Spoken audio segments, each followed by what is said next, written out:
was watching the movie Obsessed with Idris Elba, Beyonce, and Ali Larter.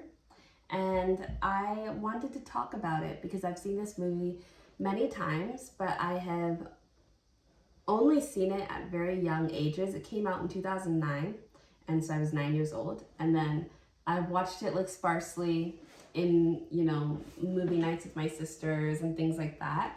But I haven't actually seen it in a really long time as an adult, and watching it from just a more critical eye. I'm usually watching it because I love the movie. I think it's like a cult classic.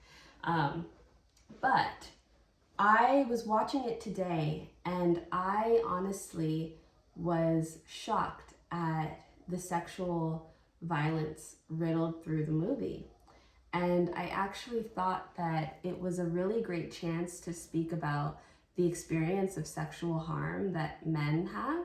And while I wouldn't say that Derek Charles, who is the main man in the movie, represents the experience of all men, of course not, because he's in a very specific experience, which I'll describe.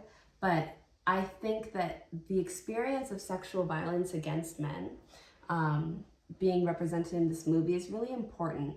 And while I'm not sure whether it was intentional or conscious of the director and the writers to create the movie this way, I think that it's powerful enough to speak about, because while it doesn't act as a survivor movie, it does end up showing us like the nuanced experience of men in our world when they go through an experience of sexual harm, and what it looks like for men to live out that experience and become survivors. What kind of survivorship do they represent? Do they reflect?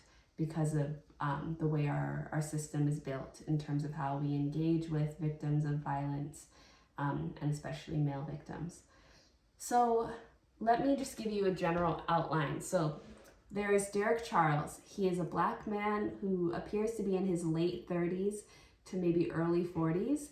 He is married to a black woman who I don't know, maybe late 20s, early 30s. Maybe there's a little bit of an age difference. She was his assistant before they got married. He is a high-powered businessman. He doesn't own the company, but he's in a high enough position to where he can imagine owning the company in the future. He even says that. He is like big, tall, strong. He's bigger than the women that he is in connection to in this movie, which I think is important. He represents, I think, what most people would see as like an ideal man. He's wealthy, he has access to power. He represents masculinity in the typical ways that it's represented in the West. He has access to those things, somewhat. He is a black man, so that's specific. Then there is the woman who ends up being his assaulter. She is a white woman. She is a temp, so she does not have job security. She seems like she's maybe in her late 20s, early 30s. She is small. She is stronger than she looks, but she's smaller, noticeably smaller. And she is also representative of like femininity in the West. There's nothing about her that's not going to be seen as like womanly. I would say the same for Derek's wife. She's a black woman. She is also representative of femininity. She's a new mother, and she was also an assistant, so significantly less access to power than Derek, and she wants to go back to school. So anyways, in this movie, this white woman, what's her name, Ali, but I don't remember what her name is in the movie, ends up becoming obsessed with this man and assaults him multiple times, ends up breaking into their house, steals their child, potentially assaults the child, and is eventually fought and killed kills herself really, but dies during a fight scene at the very end of the movie against the wife. So I give all that to give you a breakdown of the movie if you don't really understand what it's about. If you've never seen it, you should watch it. But I was watching this movie and it particularly hit me during the hotel scene. Because during the hotel scene, prior to, she is confronted by Derek, the crazy woman, and she's like, I'm gonna go to your hotel, and I'm gonna go to your hotel, or you're gonna come to mine, but like, I'm seeing you tonight. Basically, she sends him a drink earlier on in the night. This is after he's drawn the boundaries, drawn the lines. I don't want to ever see you again. He's already been assaulted by her once at this point and has to live with her in the world freely. And she has not acknowledged the assault. She doesn't acknowledge it. And I don't even know if he really does acknowledge it as his own experience of assault. I doubt it. But she ends up giving him a date rape drug in his drink, and he goes back to his apartment. He's clearly in and out of consciousness. By the time he lands on the bed, he's like right on the edge of being unconscious.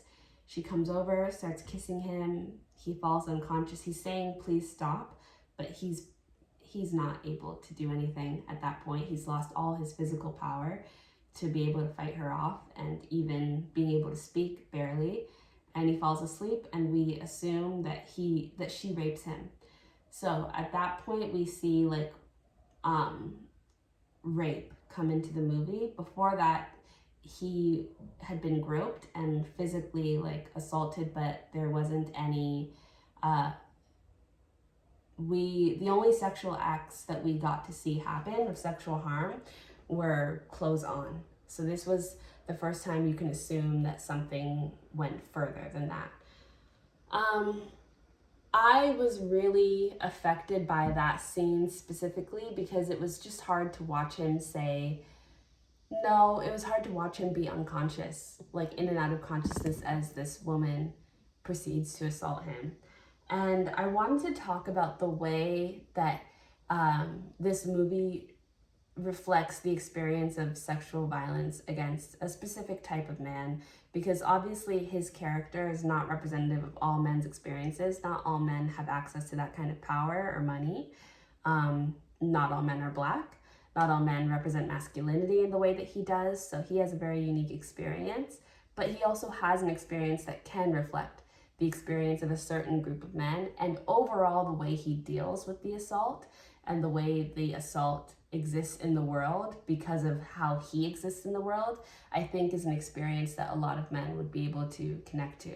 And so I think it's really important, to be honest.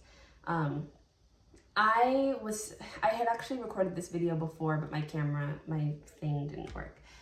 I was saying that Derek only ever ends up getting to exist in two ways when it comes to how he experiences his experience as a survivor. First of all, it is never named that he is assaulted. It is never acknowledged that anything related to sexual harm has happened to him. What's acknowledged is that there is a crazy woman who's obsessed with him and really wants him. And oh gosh, I guess he's a ladies' man. What can we say? He can't help it. He attracts crazy girls.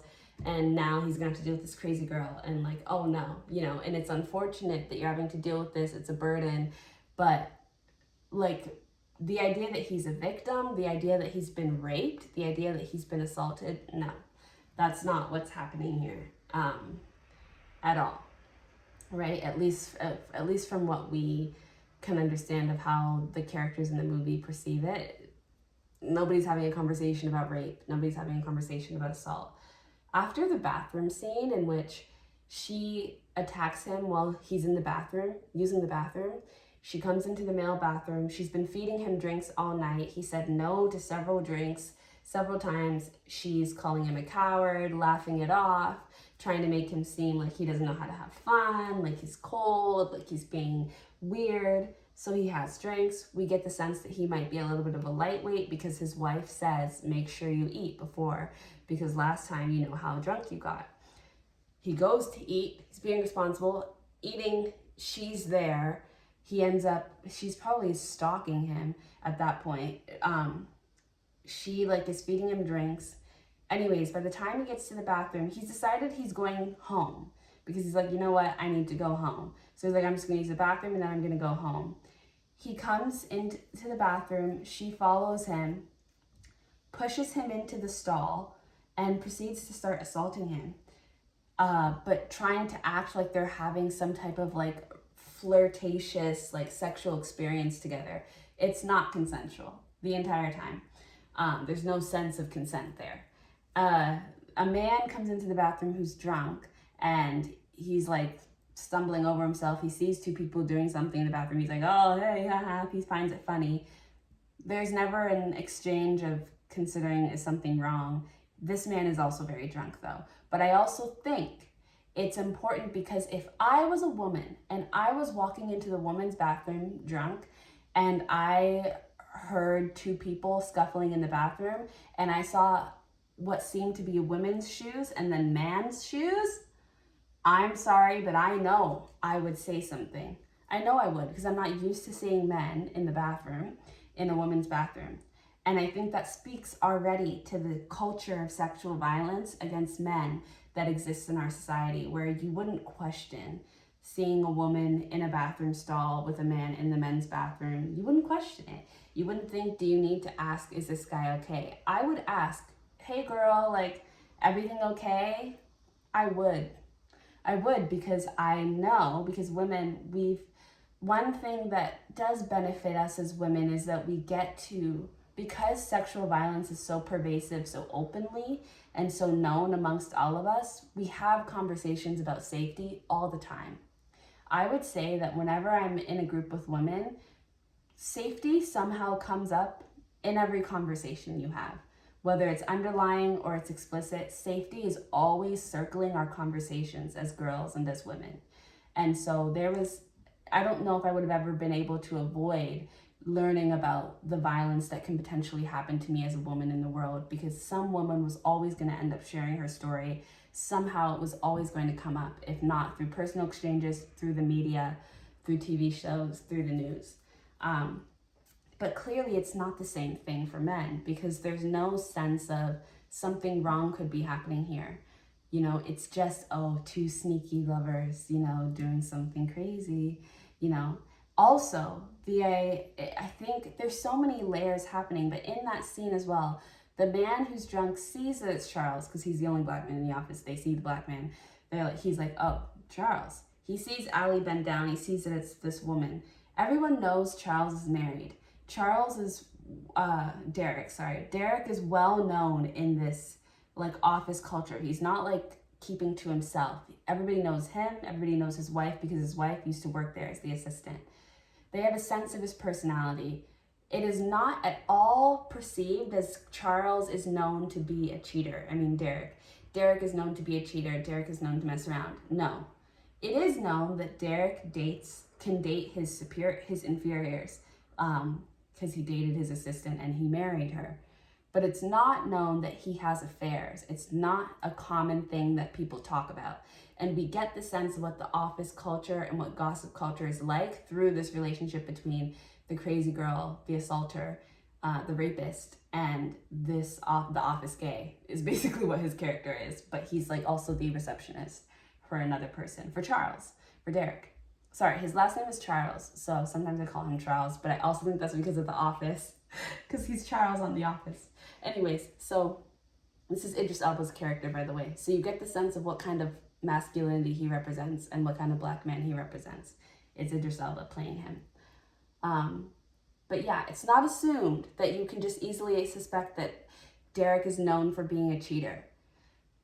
So again, it's interesting that there was no checking in, because it's like, it's not, you should be shocked that there's another woman in this bathroom, that Derek's with another woman in this bathroom. He doesn't have a habit of that. He doesn't have a habit of cheating on his wife.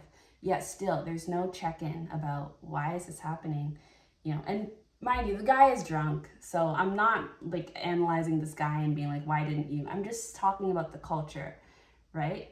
I think also because we have a culture because there is a history of infidelity in relation to men, though infidelity happens across the spectrum, and we all know that. Men are not the only people who cheat. cis het men are not the only people who cheat. But because, especially when it comes to the workplace and the corporate world, infidelity in men in high positions is so interconnected. Those storylines are so interconnected. It also becomes a great way for rapists and violators to position men into vulnerable places, and then being able to use this idea that, oh, well, men just cheat and men have affairs, so they're not going to be questioned when when they are assaulting men, because you can rely on the idea that somebody will think that you were either just having an affair or that you came onto them. And especially with him being in that high-powered position, I think if we had gotten a more intentional version of this movie where, not intentional, because I actually think the movie is really great with the way it represents things, because it allows for this rich narrative, this rich dialogue. But if we had a more on-the-nose expression of the movie, we would see Ali thinking through, oh, you know what? He's high-powered. Everyone's going to assume. And we see that come up when Derek does eventually talk to his boss. He's like, his boss is like, people can say that you turned this. What if we get hit with a sexual harassment lawsuit? And Derek says himself, I'm the one that should be filing for sexual harassment. That's the only time we ever get any acknowledgement from Derek himself and in the movie in general that, oh, like any on the nose, like, hey, acknowledgement, a rape has happened here, assault has happened here. That's the only time. But there's so much that he's up against in that moment in the bathroom. Like, he's trying to be quiet as the guy's in there because he does not want to walk away from this experience being in the position of having had an affair, when he's already going to have to come to grips with the fact that he's in the position of, I'm being assaulted, I'm actively being assaulted, I can't speak up, and the reason why I can't speak up is because people are going to think I'm having an affair.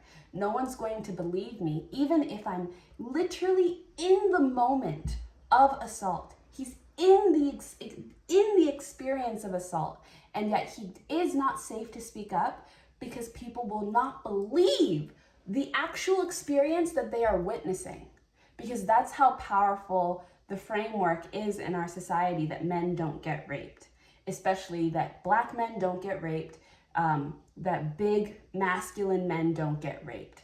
So he's in the moment of assault, he couldn't say, hey, he couldn't say help, he couldn't say stop, because he would not be believed, even though it's right there. And it has so much to do with the images of it. A smaller, framed, feminine white woman could not possibly be assaulting this big, powerful man, this big, powerful Black man. There's no way. So I think even that is it's such a strong image and a strong moment to have to contend with when we're talking about the way that sexual violence exists in our world for men, because it's literally in the moment. There was no, so when would the opportunity have been for him to advocate for himself or for him to speak up? When would he have been believed? Because even in that moment, he would not be believed. In the act, he would not have been believed. I think people would have looked at it sideways and been like, are you doing something with her? It's powerful. And even when he comes out of the bathroom, the office gay sees them both. Or does he see? Yeah, he sees them both. And he does not assume that Derek has just been assaulted. He does not assume that. He just thinks that they've just done something together consensually. So there's that moment. And then after the hotel scene where rape occurs, we assume, Derek wakes up in the morning, all of his clothes are on. And I think that is also very, if the writers are being intentional about this, or even if they weren't, I think that that's powerful too, because there's so many layers of how much of a struggle this is going to be for you to be able to believe yourself and trust your own experiences. And for him to come out of the morning after being raped, after being sexually harmed, and for all your clothes to be on, it's almost like your experience of rape, even out in the open, even as visceral as it is, will always be invisible. Just like the bathroom scene. In the bathroom scene, it's right there. It's right there, and yet it's invisible. Whether anyone had actually come to confront it, or if he had ever said help or not, it would have been an invisible experience of rape or an invisible experience of sexual violence. And then the same thing happens the morning after in that hotel room. All his clothes are on. So how can you even know? Then you start to question yourself, did anything happen? I wouldn't know because I've been drugged. So I don't have my memory to rely on, which I would already question. I am a man, I'm a high-powered man. How would this happen to me? She's this small girl, she's just this crazy girl. She doesn't have that capacity. All of the things that you tell yourself, all of the things that the world tells us, and then your clothes are on. So you don't even get both the gift and the curse of being naked and having the vulnerability and having the experience in your face. Right? It's shielded by clothing, but you can assume what happens. So I thought that was actually very powerful too. I think that, that really, really hidden, obviously hidden experience of sexual violence that happens to men and boys in our society, through that metaphor, I think it's really powerful. And, it was hard because in the morning, there's no confrontation of what might have happened at all. It's only experienced through the vein of anger. And that's also what I was saying in the other video that never recorded.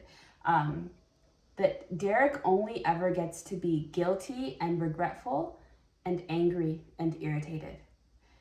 He's guilty and he's regretful because now his wife is being brought into the picture. He's lied to his wife. He hasn't been completely honest. His marriage might be messed up. So he's this guilty character. He should have told the truth. He should have said something sooner. So he's guilty and he's angry. This woman is crazy. This woman is stalking me. This woman won't leave me alone. He's guilty. He's angry. He's guilty. He's angry. He's guilty. Those are the two emotions he gets to be in. And as for the rapist, the woman who's a rapist, she is just crazy. She's crazy. She's sad. She's like pathetic. She's sad. She's crazy. Those are her two positions. Sad, pathetic, crazy, delusional, weird, strange, messed up.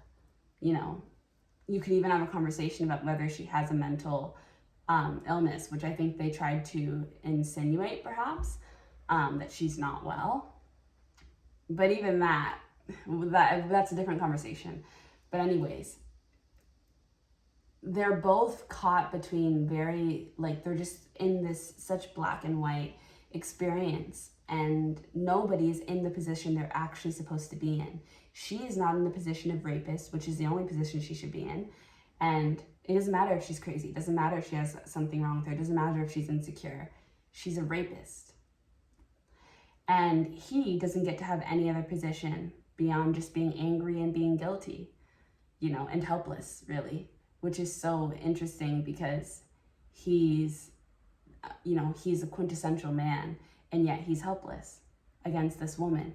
And he's helpless against this woman because of multiple things.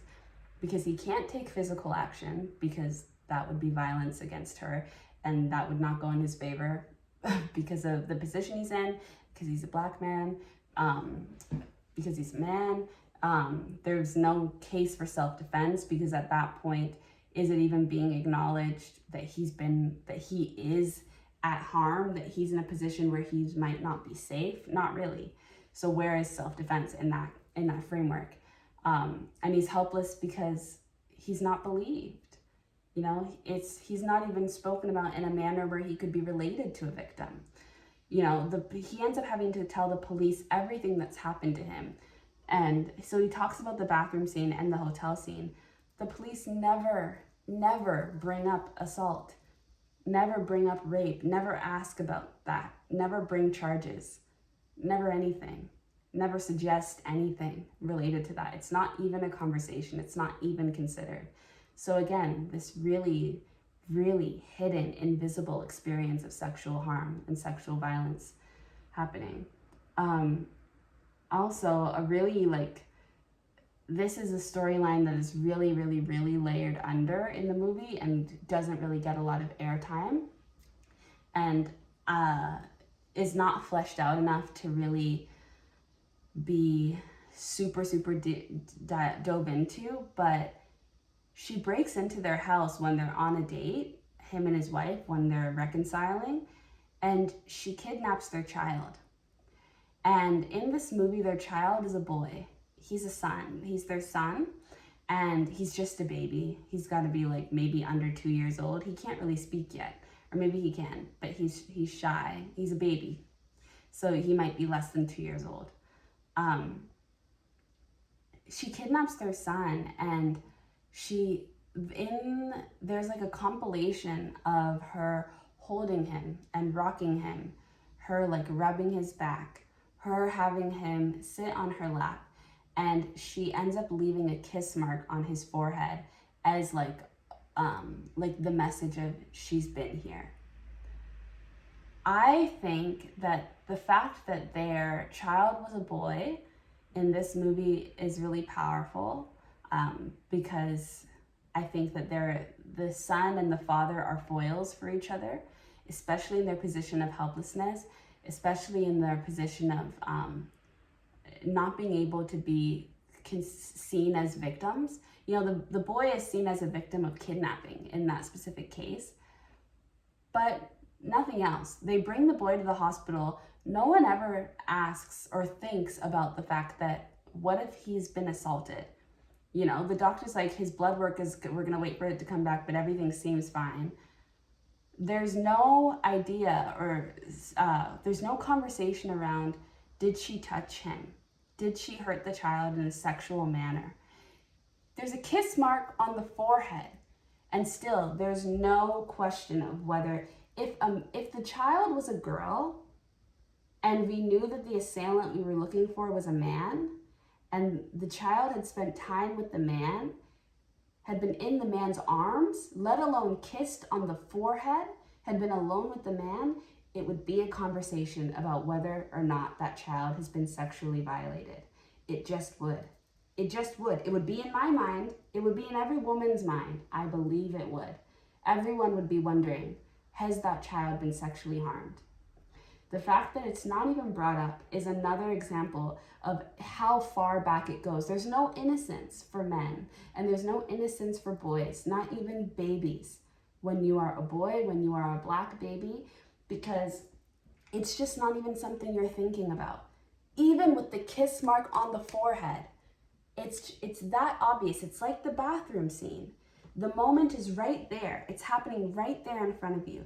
The kiss is right there, and yet the experience of sexual harm is invisible, completely invisible to the eye, to the eyes of the doctors, to the eyes of the police, to the eyes of even the family, the parents, because of how pervasive sexual violence is in our society, and the way that it is steeped in the experience of men, and yet completely taken out. The experience of being a victim of it is taken out while you are placed right inside of it.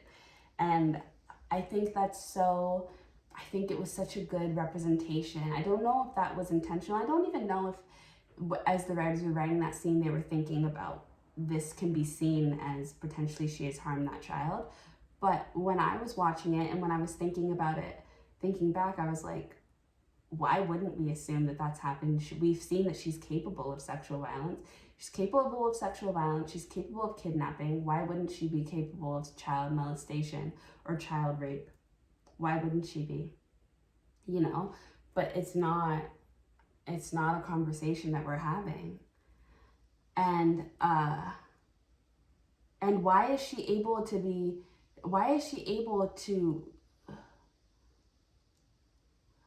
yeah, there's so much happening, but I really think that we should watch that movie again through a more critical lens, and really begin to have a conversation about what we need to do, what we need to confront to make this story less in the dark. Because I really do believe that representing all forms of sexual violence and all experiences of survivors will end up being beneficial to us all, of course. And I think that the experience of men, and this very specific experience of a man's experience of sexual violence, it's really valuable to talk about it. I also was saying in the other video, like, Charles was accused of perhaps leading her on, egging her on, which is also how he plays into the guilty character, the regretful character. And I'm not saying that maybe he didn't, because there are certain lines that he was saying in the beginning, I was like, why are you doing this? But I was also thinking about my own experience with people pleasing and accommodating. And I was also thinking about my personality. There are people in this world who have charming personalities. There are people in this world who have flirtatious, quote unquote, personalities. There are people who are kind, who like to give space, who like to make people comfortable, who are very naturally accommodating or accommodating out of nurture. Okay, but those personalities exist and they're widespread. And when those people with those personalities experience sexual violence and sexual assault, we often see prosecutors in court be able to use their personality against them and be, well, why did you laugh? Why were you entertaining them? Why were you, asking them questions and smiling? Why didn't you just not talk to them? Why? That's not a lot of people's nature. Some people don't know, it's not nature for them to just not talk to somebody or to be harsh and cold in setting boundaries in positions where you should. Because first of all, just because someone maybe should doesn't mean that it's going to be easy to do, and doesn't mean it's something that's an accessible action for them to take. Like, there was this idea that Charles should have just been cold and boundaries drawn from the beginning. But also you have to think about what position would that have put him in then? Because he's a man in this office. He's cold and brutal to a young girl who doesn't have any job security. How can that paint him? So that's one. He's a black man. He's cold and brutal and harsh to a small white woman. How does that paint him? And then what if he just doesn't have the personality type to do that, right? I've seen a lot of men be in uncomfortable positions and resort to trying to get their way out of this experience or smooth out the experience by just biting their teeth and getting through it, like biting their tongue and getting through it. I've seen that happen a lot. I don't find that the confrontational man is like a widespread existence for men. I find a lot of them will just do what they can to get through something that's uncomfortable. And the experience of being flirted with when you are married, when you are in a relationship and that is known, it's known in the office that Charles is married. Everybody knows his wife because his wife used to be his assistant. Everybody's met their baby. Everybody knows this experience of him. And like I said, it's not a talked about dynamic in the office that he's a cheater, and it would have been if he was, because we see gossip in the office. It would have been if he was. And she's actually warned in the beginning by the gay office man, careful girl, he's married. Okay, so, and that office man ends up being so unhelpful. But anyways, but actually he ends up being kind of helpful because he does kind of help. He could have potentially ended up saving Charles' life. Because in the end of the movie, we see her plotting to assault Charles again. And I forgot that in the car, she comes to his car and she's in lingerie in his car. She gets into his car. She's a wicked portrayal of an abuser, but it's so good that they wrote her the way they did, because these are all things that, anyways, what was I saying? This movie it's loaded with really rich conversations about men's experience with sexual violence. And I think that if you are interested in breaking this down and helping men to be able to set up boundaries, I think this movie is a great representation of the struggles that can happen, what the barriers and the blocks that get in the way of believing yourself as a man, of having others believe you, of being able to stand up for yourself, especially if it's a workplace assault, if it's someone who is perceived to be less powerful than you, how you handle those dynamics. You know, there are so many warning signs, and even just as bystanders, so many things that we can be aware of, that we can talk about. Like, we need to not normalize crazy women and crazy girlfriends, or crazy people who are interested in you. You know, if you're not interested in somebody and someone is consistently pursuing you as a man, you have a right to firmly express your boundary and to ask for help from someone else if this person won't leave you alone. Obsession is not normal. Being crazy and being persistent is not normal. It's harassment. It's harassment. I also think we need to talk about the role of people who pursue people when they are in relationships. I think that should be considered violent. I think that should be considered serious harassment.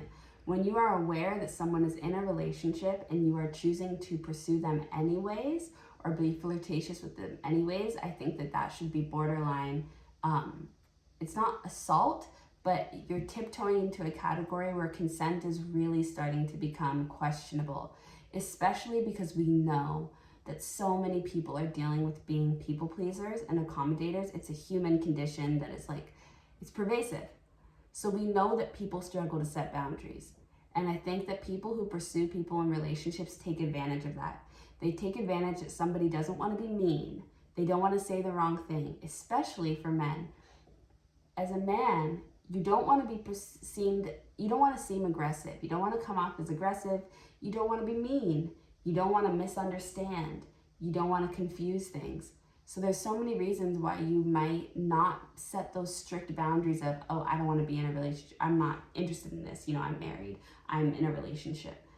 And I think that people who pursue people in committed relationships, and this is obviously outside of the relationships where people are just cheating, you know, there's a difference. And you could tell with Charles, he was not trying to cheat on his wife. You know, Ali's character was actively harassing him and taking advantage of his personality's nature and the nature of the dynamics between them because of the nuances of both of their intersections. And I think that that's something that happens a lot. Like, I think that if you are a man, some warning signs from this movie that I would suggest you pay attention to is, like, first of all, when it comes to drinking and partying and having a good time, anyone that tries to get you to drink once you say no by, like, being flirty, aggressive with you, no, absolutely not. Any woman who seems crazy about you, no. You have every right to draw boundaries. You have every right to just not want to engage with someone. Your discomfort is enough evidence for as to why you don't want to be around someone. It's, if you feel uncomfortable, that's enough. That's all you need. And you know, maybe don't rely on your friends, because maybe if you have good, trustworthy friends who have good information accessible to them, then maybe. But because of the way that our society is structured, I don't really trust that a lot of men can rely on their friends to back them up and give them the support they need. I don't know. Like I said, I'm not a man, so it's kind of hard to be able to get into that. But trust yourself, and trust the discomfort that you feel. And it's hard when it comes to whether you'll be believed when you report. I understand that. But I do hope you know that you have the right to, and you have the right to consider yourself a victim. You have the right to consider yourself without power, without access. You know, you did not give your consent just because you were in a higher position, or because you have perceived modes of privilege, because none of that matters when it comes to assault. It matters, but if you're assaulted, you're assaulted. It doesn't matter that you're a man, so it's different. It's not different. If you're assaulted, you're assaulted. You know, it is what it is. It's clear. And if you, and I mean, sometimes we even don't feel assaulted, but we were assaulted. And so sometimes it might take time. Whether you recognize it immediately or you recognize it in 5 years, your experience is still valid. And the pollen from my flowers are really getting to me.